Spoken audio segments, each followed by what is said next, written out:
উকিয়ার রাজনীতি ভ্রমণে আমি মক্কা মনে করি শাহজাহান চৌধুরীর এই বাড়িটাকে,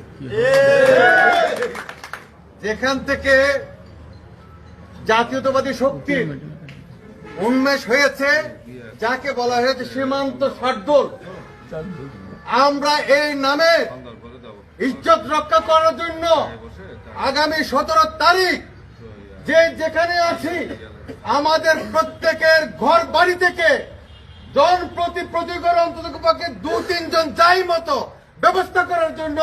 আপনাদের সাথে আমি ঐক্যমত পোষণ করছি এবং হাতকে শক্তিশালী করার জন্য সারাদিন আমাদের এই জনসভায় আমরা উকিয়াবাসী ঐক্যবদ্ধভাবে শাহজাহান চৌধুরী, সরোজাহান চৌধুরী, সুলতান মাহমুদের নেতৃত্বে আমরা সেখানে যাব। সেখানে যদি আপনাদের কোনো সহযোগিতার প্রয়োজন হয়, আমার পক্ষ থেকে যত গাড়ির জন্য ইনভেস্ট করা লাগে আমি সেই টাকা তারপরও জানাই দিতে চাই, এই উকিয়া টেকনামের মানুষ সালাউদ্দিন সাহেবের জন্য, বিএনপির জন্য, শহীদ জিয়ার এই বিএনপির জন্য, তারেক রহমানের জন্য কোনো কিছু মানবে না। আমরা